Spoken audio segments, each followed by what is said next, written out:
What's up, guys? Welcome back to the Summit 7 EU Qualifiers Vega Squadron v Navi.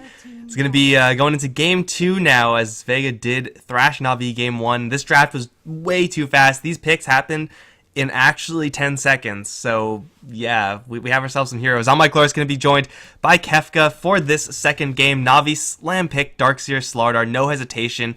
And this does seem to be their bread and butter. This is something that they're very comfortable with. Yeah, this hero has become super popular the last few weeks. Maybe less than that, honestly. Last maybe 2 weeks most. Darkseer has been kind of like forgotten, and then like at the end of the major, like everyone's like, "Oh my god, this hero! We forgot about this hero. Why? We totally have never tested this hero, but this hero is actually still broken, even though they nerfed him extremely heavily. He's super hard to play now in laning stage. So I really want to see. I love watching Darkseer's early game now because I have no clue what to do against Squire, Talon, and Gujango. But interesting to see how Noah is gonna run it. I'm a bit scared because this draft is also super fast, and last game was also super fast. But then Vega kinda outdrafted Navi, so maybe Navi should take it a bit more slowly this time. And we'll see what Vega does here. They kind of need. They don't have a good. I don't think they can salvage their safe lane. Like if Darkseer Slardar decides to go aggressive, their safe lane is not gonna probably be able to win against that. Warlock can just heal the Terrorblade constantly, and that's how you play the lane. You just try and farm. And I think Vega should pick some roamers to really punish the other lanes of Navi. Maybe get an Earth Spirit. Sioma plays, what does he play? He plays a Tusk actually even. And if heroes like this, to just punish the other lanes, and you're gonna sack your safe lane to an extent, and just get Terrorblade as much as you can. We saw him play Spirit Breaker last game. That was, I would say, mostly a response to the Nature's Prophet on the Navi side. But wow, Kefka with the reads. As well done, man. Well done. That's a tough one to get out there. But Tusk, definitely one of those heroes like Earth Spirit, like the Monkey King, who can, and perhaps to a slightly lesser extent, but still pretty substantially control the map on a little bit more of a roaming scale. And you're going up against two melee heroes already, so Tusk will have some pretty nice offensive and defensive capabilities here. Like Navi looking for a pretty big team fight setup off the back of this Darkseer. Of course, Static Storm and all that jazz. Pretty deadly until Snowball is thrown into the mix, and you can just grab them from outside of it if you're Tusk on the outside, and you're good to go. Of course, it's a really kind of narrow application, but you got to remember that defensive power from the Tusk as well.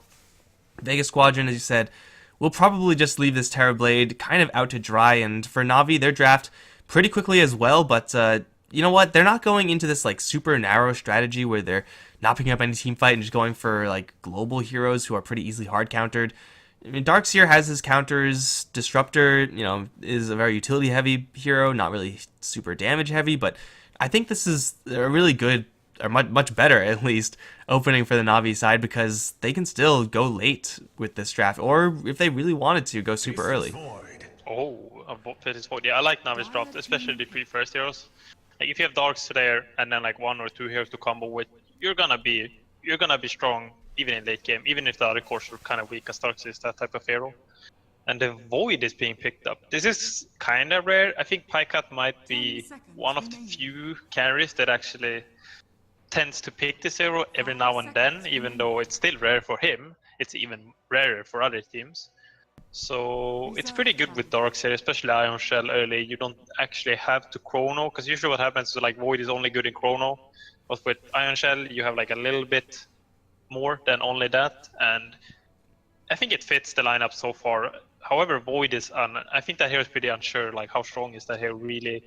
Play it carry, you kind of need a lot of farm, and your early items are kind of meh. You don't become strong until like your 4th item, I'd say. Until that point, you're almost only a Chrono until you got that far.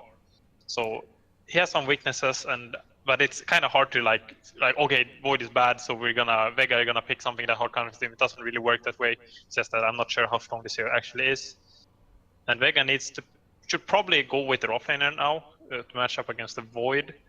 And I'm not too sure what they would choose. Maybe. This is pretty hard actually. Yeah, the offlaner's got a lot of hate. You do want a hero like Axe or Legion, both out. Magnus is out as well. Centaur. I feel like Centaur is like the only one that I feel like is strong that's still left. Oh. Sand King, I was thinking Sand King a bit. He's pretty good. He's kind of nice against Void because how the time walk works. Like you're not gonna be able to time walk until the stun duration is over, so it kind of counters him in lane in that way. So that's actually a very nice 1 versus 1 for the Sand King. So Void can time lapse the damage off, which is a huge advantage. That's basically why Void is strong in lane. So Sand King is hard counter in that way. But it was, I feel like it wasn't really what they wanted the most, but it's fine. It's a pretty good pick. I mean, they do need some more forms of crowd control in order to deal with this Faceless Void, or in order to kind of proactively initiate onto Na'Vi. And Sand King kind of fills all those roles. You have now stuns for the Faceless Void, so he can't always just bounce out of there with the time walk. You'll be able to perhaps catch the Darkseer or catch the Disruptor before Na'Vi are all fully in position to land this team fight, because if you get hit with this team fight from Na'Vi, you're not lasting long as the Vega Squadron side. I don't care who you are or what items you have, you're going to get your ass kicked. So I do like the Sand King as far as that is concerned. And, again, you want to have a hero like Axe to do that kind of similar purpose.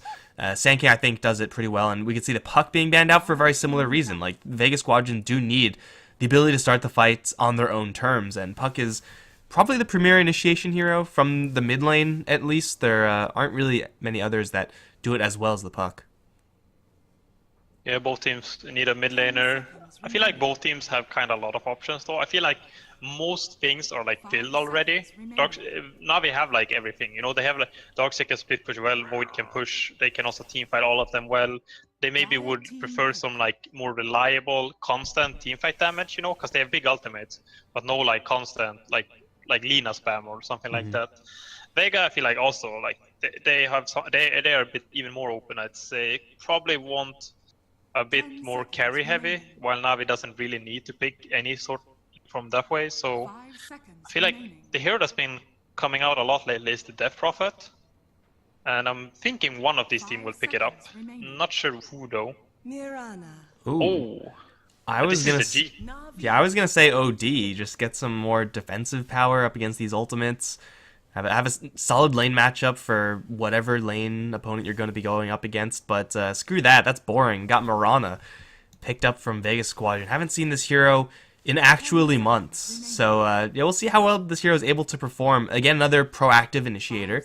Not really super high tier, but when you have a Tusk, when you have a Sand King, you'll be able to land those chain stuns, or at least make it a possibility. It's a little bit of a risky pick from the Vega Squadron side in the grand scheme of things, like Mirana just inherently is, especially in this patch. Lane matchup-wise, they're usually fairly mediocre. The low base damage of Mirana kind of kills her. I'm scared of a Templar though. That could actually destroy Mirana in lane. Maybe they're kind of fine with it. I feel like I don't think TA is the best hero for Na'Vi, but that would probably destroy Mirana in lane. They're gonna go Invoker. I think that's like the safer pick. And yeah, it's gonna be interesting to see the Mirana, especially from G, how he's gonna play it. I think Mirana is kind of a weight hero. The benefit of Vega is they have the Warlock Mirana combo. That was an old classic, like last patch or like a patch or two ago. I don't even know. Like the old classic. This was picked like Warlock Mirana every game. Some patch ago. I have pretty bad memory when it comes to that stuff. But it's really pretty good. I wonder what he's gonna go in items though. I think he has gone Ags on his Mirana before lately, but I feel like you have more options now. You can go on Midas into like Dragon Mjolnir if you want. I feel like that's pretty good right now. But I'm assuming it's gonna be an Ags. It just fits so well with Warlock especially. But I think this is a more even draft, I'd say. Definitely not a big advantage for either team. They are kind of like they're not as niche as Na'Vi was last game. Neither team was like, okay, we have to play it this way, we have no other options. So it's gonna be more interesting. I hope. Last game kind of ended anticlimactic. It was like, oh, now they just went high ground and they won the game straight up, and now we couldn't do anything about it. So I'm really hoping for a more interesting game. I really like how they have just a hero that's very elusive, a hero that can split push very well. If it is going to be a Maelstrom build-up at any stage, or an Aghanim Scepter build-up, between that and the Moonlight Shadow, Vega Squadron will be able to just split push and try to avoid these team fights. They, again, don't really have much of a chance if that happens. They do have to rely a little bit more on splitting up the map. And this Mirana will allow them to do that. Like, she is just an absolute crazy split pusher. If she is going to get that extra Star Storm, she's going to get some extra lightning damage. So, a hero that is able to keep mobile, pretty important. And, well, we'll see if Na'Vi can kind of pin her down. They do have more than enough tools in order to do that. But for right now, no huge interaction between the teams. So let's see who's going to be playing what. Na'Vi gonna slap General with the Darkseer going up towards top. Dendi on his Invoker, just firing out Sunstrikes galore. Pycat is on that Faceless Void. We'll see how successful he's able to get in this game. Biver is on the Disruptor once again, and that leaves the Slardar Siniko. It's gonna be on the Roam Boots first. Yeah, and it looks like Vega are going aggro tri-lane actually with Aloadance on Turblade. It seems that way at least. Not sure if they're gonna do really weird lanes because Silent is kind of heading top on the Warlock. Oh, Afterlife, can you get the shoot? I think you need to get out. Oh, he got... Oh god, that was not good. I think Soneko should have chased that. Yeah. I am certain that was... maybe not a kill. You get the bounty rune, so that's already a win. You have Ion Shell on you. You have the boots advantage. You've at least forced out another Burrow Strike, which just takes out a little bit more mana from the Sand King, who doesn't have any clarities or anything like that. It would have been a really just like cost-effective damage play, but you know what? With the Burrow Strike, he probably doesn't get the kill, so it is going to be a little bit of a lane switcheroo here, as we have Sioma on the Tusk, roaming about Terrorblade and Warlock. They will pressure back the Faceless Void for as long as Metamorph is active, but after that, then Na'Vi actually have a pretty good shot at just manhandling their numbers advantage lane. I'm gonna be fun to watch to see how long they stay down here. I feel like this might be just be like a 2-minute play or something, because staying down here for long seems disadvantageous. But I'm not sure. We've seen this before actually with Terrorblade aggressive tri-lanes. It kinda seems off, but then it's like actually pretty good. Maybe not amazing, but it works. But Darkseer is still gonna have a good time top lane. Sand King is a good matchup, but he kinda got harassed early. He hasn't picked up his stealth because he couldn't get the bounty, so it's pretty awkward for him. And in mid lane, I'm not sure. I think this is very 50-50. I think G is very comfortable in this matchup and is probably gonna do fine against then this Invoker. Yeah, I mean, the Mirana will have her spells to kind of compensate for ever-decreasing damage compared to the Invoker as he picks up more swords. Overall, it should be okay, but no, Shards defensively pushing out the Terrorblade. Now, I'm going to assume that was 100% intentional from Sioma. He's very comfortable on this Tusk, but Terrorblade offensive tri-lanes, you already mentioned it, with the Warlock and with the Tusk. The big concern there is that, yeah, they have damage, yeah, they have poke, but they have no way of actually getting a guaranteed way of locking a certain hero in so that the Terrorblade can do all that damage. Especially when you're looking at someone like a Faceless Void. Like, you just can't stun him and kill him ever unless he makes a huge mistake. So they're still getting really good farm here on the Terrorblade and actually keeping Pycat low on the CS. So for right now, it is actually working out, but I don't expect that to be the case for long. Dendi over in mid, took a lot of damage, now caught with the shards. Oh. Gonna go into Ghost Walk, and everyone will back off. Sioma in a kind of 1v2 scenario, but Dendi, the Shrine is gonna break Invis. Soneko still on the chase, has boots, so the crush can land. Cold Snap is there as well, and Tusk does have a snowball, does have a little bit extra juice, but not really sure if he's able to get out of here. Now has nothing to cast. One more right click, miss? No. Dendi will grab first blood, albeit barely. Usually forcing out a Ghost Walk is good enough, because it costs so much mana, but this time it's a little bit too expensive. Oh, can he get the crush off? This hero is very tanky though. So much armor. Shards coming in once again, forcing Pycat away, but the Thunderstrike comes in from Biver. It will still be a 1-for-2 trade. And a roll in onto Pycat. He doesn't have another walk for another 10 seconds. It's only Sioma with an Orb of Venom, though. Silent coming in if he lands. I think he's fine. He's going to jump down. South cancel, which kind of sucks. But that's pretty good. Oh! Oh! No way! Sioma lands a tight wall on Pycat, and that'll get the kill! I mean, we both said Sioma was comfortable with this hero. And I think everyone knows it now. That was like the ultimate bait, you know. They're like, okay, Pycat, we're gonna make Pycat think he's gonna survive this. He's gonna waste the Sal, he's gonna leap down, and then I'm gonna land his Eye Charge, and we're gonna kill him. It's gonna be amazing, and it was. I really thought he was gonna make it out, but that was so good by Sioma. Really playing well, really comfortable on this hero. It's really fun to see players play this hero, which is kind of rare. And now he's going to be in a rough situation. Snowball already used, no mana for the shards, does have an arcane rune. And there's a shrine close by. Silent gonna give him a little more juice. Crush, right clicks. Shrine in range now. He should be fine. He's gonna wall off Silent, or not Silent, Nico rather. And Slardar is gonna be fine as well. Snowball available, but this is a Slaughter we're talking here. You snowball in, you're going to get crushed. And he's gonna go instead for Viver, the Disruptor who doesn't have a crush, and is going to get. Is that another tight wall? It is. Oh my God! Someone stop this man. Oh, they're playing so well. Silent places the ward down. They're talking. Sioma is spamming like Snowball in the fog so that he knows that Silent's gonna place the ward. He's like just clicking. He doesn't even know who he's gonna snowball. He's just wanna snowball someone. That's so good. Oh, they're so playing so well. This is so fun to watch. Seeing players really perform on skill-based heroes like this.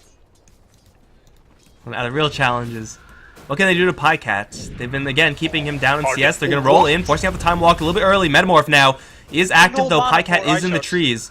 Sioma is on his tail, and they do catch vision of him. Pycat is going to get some help from the Slaughter, but not nearly enough. Silent from the outset is going to get that kill. Shadow Word on himself. Slaughter only level 2, doesn't have that much game versus Silent, and he shouldn't be able to get this kill. Sioma's eating tower shots the entire time also. There is a Sunstrike on the field, don't forget that, but seems like Dendi hasn't really had a good chance to use it. Sioma TP out. Should be fine unless we have the sickest of Sunstrikes. No, he's fine. 5-2 now as Vega Squadron are just demolishing the map with this Tusk. And in top lane, mid lane, now bottom lane, they're all doing perfectly reasonably. Yeah, this is some really good stuff from Vega. So Sanking was struggling a bit in the early levels of the top lane, but then picked up a bottle and actually managed to force General back to base. So they're doing really well on that lane as well. Mid lane is pretty even as well. Both players are kind of just farming. So definitely advantageous for Vega here in the early game. He's going Midas on Pycat actually, already queued it up. That's very early to shoot something like that. Well, it is going to help smooth over that power curve. As you mentioned, Faceless Void. His itemization, much like a Morphling, is a little bit awkward. With Dendi's going to get rolled in on. There is everything going to miss. Yeah. Literally everything, even the Starstorm misses. Sometimes, man, sometimes you're just impossible to kill.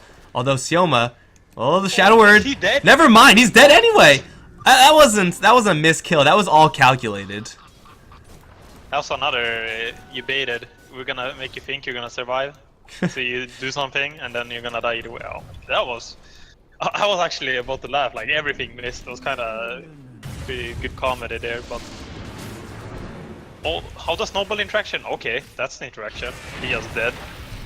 One more smack. Sioma's gonna chalk another one up. 2, 1, and 4, only not involved in one kill. He's gonna get a really easy one by himself up towards top lane. Finally, Sunstrike in the mix now as they will take down Afterlife, but at the expense of Sneeko's Slardar. Silence on a mega kill? What? Okay, Warlock, level 4, just killing people. I mean, I feel like this happens to a lot of Silent actually. I feel like a lot of the time I see and hear people do this like Silent used to be a carry jokes and he's carrying now, and then like I feel like every game he almost goes and like does insane stuff that you're not expecting, like having 5 kills on Warlock at 8 minutes. And there are certain situations where your support has some extra kills, so yeah, they're just gonna have in general a better game. Oh gee, leaps and then gets hit with the glimpse. He will get hit with a Sunstrike as well. Moonlight Shadow available, but he's not even going to bother using that. He will go down, and Na'Vi get a much-needed kill on the mid lane.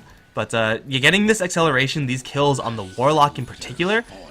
We all know what happens when Warlock gets Hand of Midas. He typically tends to get a little bit out of control, and we don't really see that much nowadays, where Warlocks get Glimmer Cape, get Force Staff. They will sometimes, in a really, really long game, get to an Ags or Refresher, but that is very few and far between. This game seems like one where Silent is going to have all the options in the world. Yeah, so last game, it was Silence who did the Lotus Orb play last game. where we put Lotus Orb on Spirit Breaker and reflected the Omni Slash was really one of the... I think that play was the deciding factor of the game being over, but they probably won before that. But so Silent Words on farm can definitely do some plays. And Navi are really not sure what their kind of plan is. Snake is just standing around in mid, kind of guarding, kind of hoping to find something.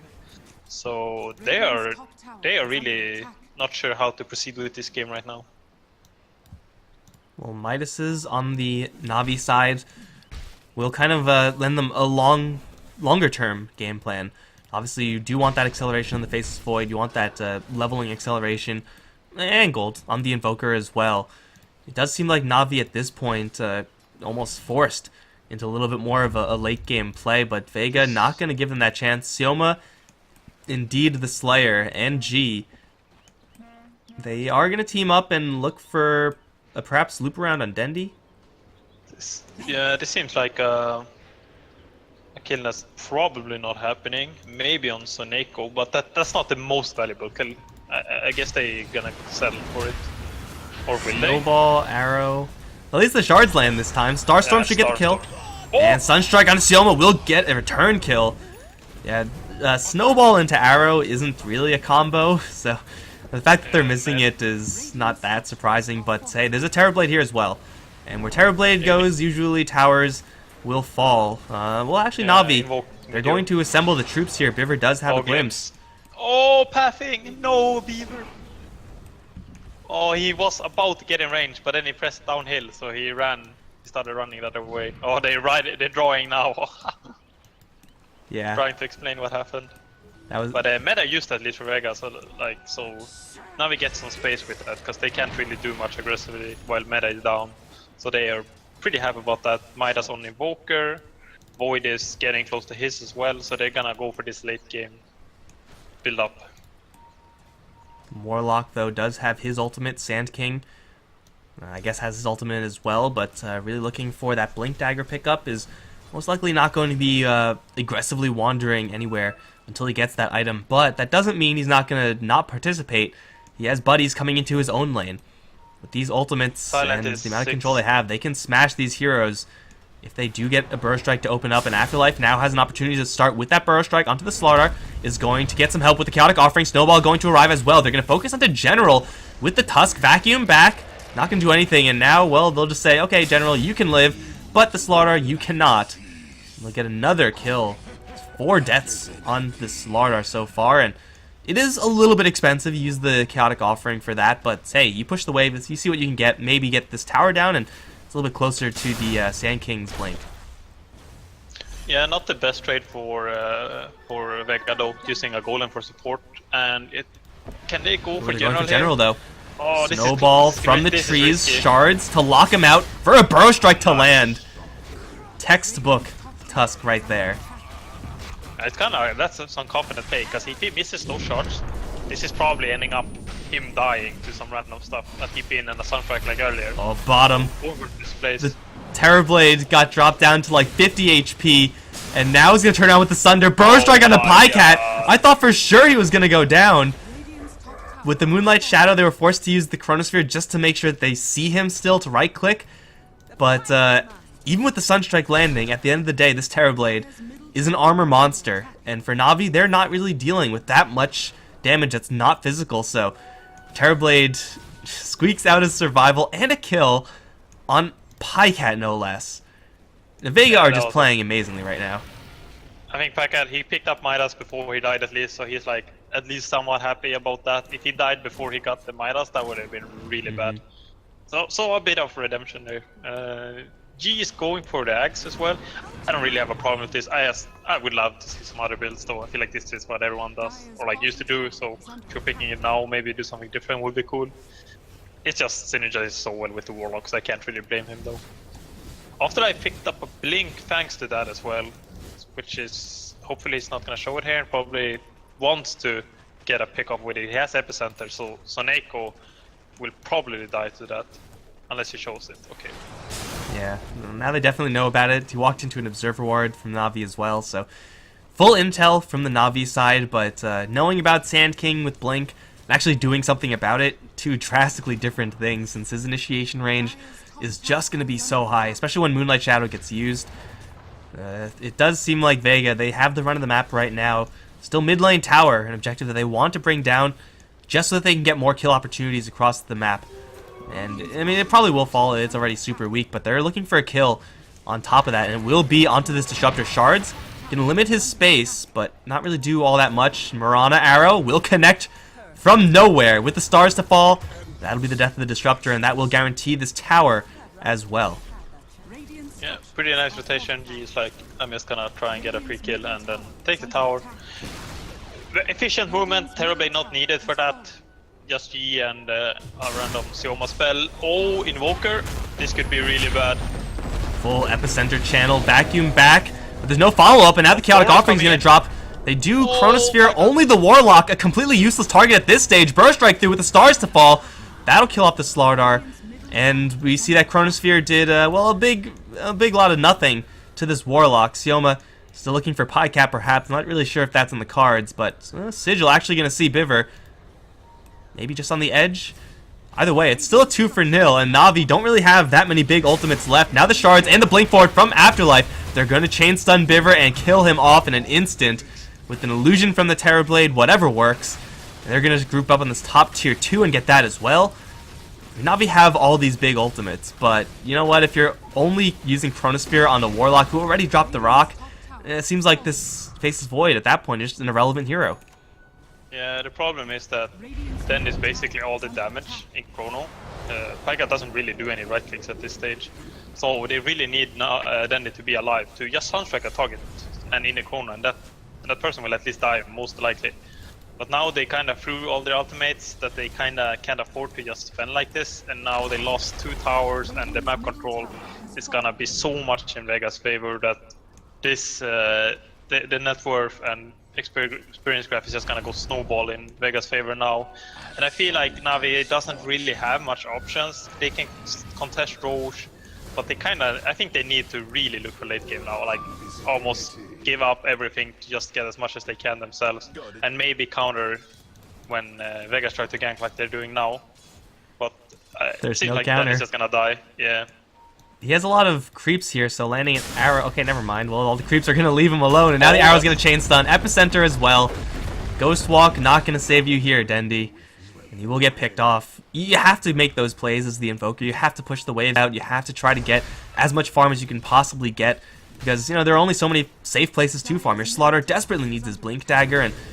well, everyone on Na'Vi really needs a lot of cash. General's going to vacuum back the Terrorblade. Static Storm going to lock him in. They do have Moonlight Shadow. A little bit backup coming in from the Burrow Strike. He does have a Sunder. He's going to get it off onto the General. Now here comes the Stars. That'll crush the Darkseer. Biver's going to teleport out of here. The Slardar into the trees will be spotted. He has no blink to get himself out of there. They're going to focus onto the hero that matters. It's Pycat. He's stuck. Has a time walk, but with the punch in the face, will not be going anywhere. And it's going to be, again, somehow this Terrorblade surviving and turning around for 2 huge profile kills. Yeah, and that wasn't even a golem used either. Vega are so quick to rotate as well. Like they Silent is standing there, and then as soon as the wall gets dropped there, like everyone TPs in. Sand King just comes in, Tusk comes in, they just blows everything with the Fatal Bonds that isn't even that high level, so still insane damage. And now the golem's up and there's a meta. I wonder how far Vega will push this. I think they could think about high ground here. They seems like they want to kill Dendi again though. Well, they're not going to say no. They drop a rock for it. With no Epicenter, it's going to be close. Lots of damage and will be enough with the Immolation. That's only level 1 Warlock. Warlock That's Ultimate. Worth it. But yeah, super worth it. And bottom lane? They're going to go in now for General. Yeah, there goes General. There goes Slardar. They did like 50 damage to the Terrorblade. I mean, the Terrorblade is not going to die to those heroes. Like, they just don't have enough damage to kill him off. And even if he didn't have backup there, I'm pretty sure with the Sunder, he just 2v1s them. Yeah, they are so far ahead. Silence higher than Pyka, who is the highest farmed in his team. Oh my god. This is a slaughter so far. Navi's high ground is insanely good though if they can get their basic items, as in Darkseer Blink and Soneko blink, then they become strong. And it's gonna be hard for Vega to push, but they need to get there before that as well. And Vega have all the tools to close out this game earlier than that. They can clear Roche as their next objective, Vega. Not really sure if they want to use Metamorph for that. They probably don't need to, simply because Na'Vi will not really be super eager to, teleport out and try to crash Roshan. It is one of their stronger suits, Na'Vi, just the ability to team fight in that close quarters area, but at this point they're going to be playing very, very cautiously. Once you get the Aegis, it's, not really the best on some of these Vega heroes. Pretty good on the Mirana, only mediocre on the Terrorblade, but still, the high ground is going to be under siege soon, and Na'Vi, do they have that Blink Dagger yet on the Slardar? No, still 400 off. The Darkseer still very far away from his as well. They need this teamfight advantage if they're going to have any sort of chance. And even then, the amount of farm on the Vega Squadron side is so high that maybe they're just going to be able to tank their way through all the teamfight ultimates that Na'Vi have. Yeah, they are so far ahead now that that's actually a realistic situation. Warlock picked up a mech, so he's like, if he doesn't die, he will mech everyone as well. At least Soneko is picking up the blink right now. How far is Darkseer away? General needs about 700. That's their big timing. If they will have to sack this Roach, but when they get that, they actually have a realistic chance at getting some good teamfight and getting back into this game. But it's basically up to General getting. I think a 3-man vacuum wall with all the follow-up is not going to be good enough almost at this stage. I think it needs to be a 4-man almost, and that's very hard to get off. And even then, Silence is just gonna drop a rock and that might just counter everything. And of course, there's gonna be that double life.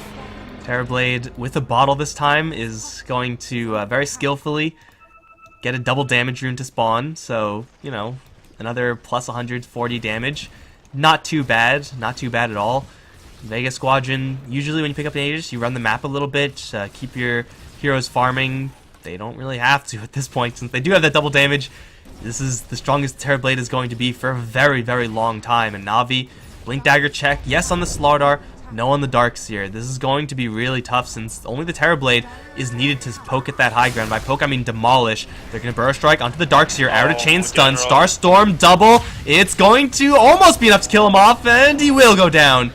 By the way, Terrorblade not even looking at that Darkseer, he's just focusing the tower the entire time, forcing out a buyback immediately. Afterlife can go in again. Arrow cooldown, 2 seconds. G gonna leap in, just give him a little more juice. Chronosphere lands, but it's only onto the Terrorblade. The Burrow Strike onto the back end means that there's no follow-up damage-wise, and Terrorblade's at full HP. He's happy to start swinging. Great combo in the middle of the fight, but it just doesn't seem like it's relevant at this stage. Terrorblade does have that double life still, and Na'Vi, they have gotten only G down so far. Pycat sundered down is going to be dropping. He does have a buyback, but the Darkseer, Disruptor, they're both dead. The Raxes are dead as well. And it doesn't seem like Vega are going to settle just for one. The Terrorblade is legit at full HP, still with that double life. And no Mirana, no problem. Na'Vi, I don't know what they can possibly do about this. Imoker is not even close to being strong enough to do anything about this. Soneko baiting them in maybe, but gonna get rolled in on. Sioma is separated, so maybe they'll kill off a Tusk, but it's a Tusk, so Afterlife can land a huge Burrow Strike in the back. Flaming Fist's going to go to work onto Dendi. Afterlife glimpsed right back in.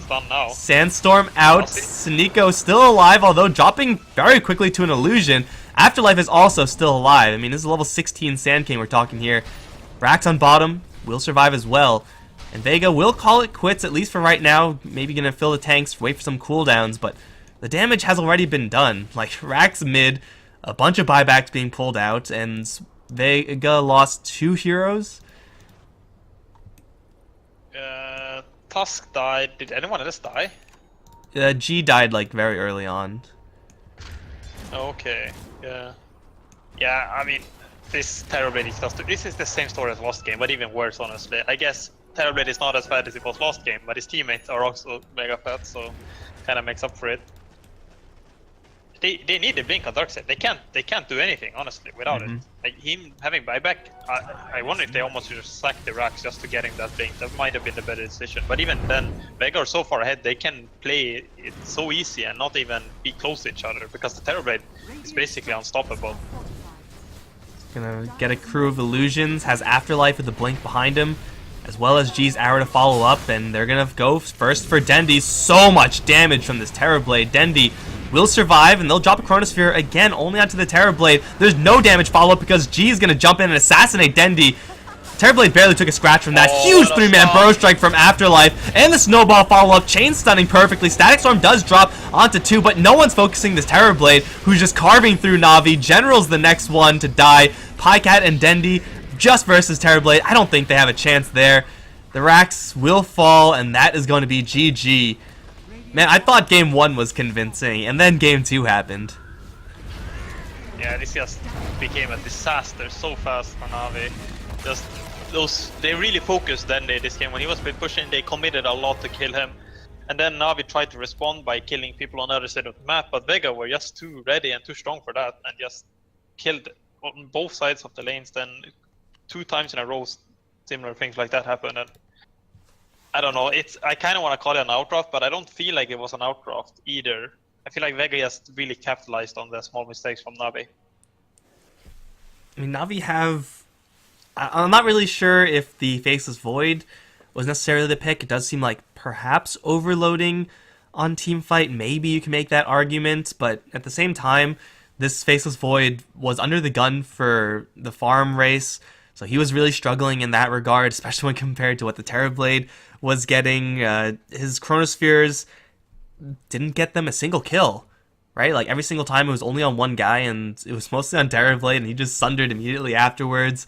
So, yeah, definitely the Faceless Void not really working out. But also, you gotta consider Sioma's Tusk.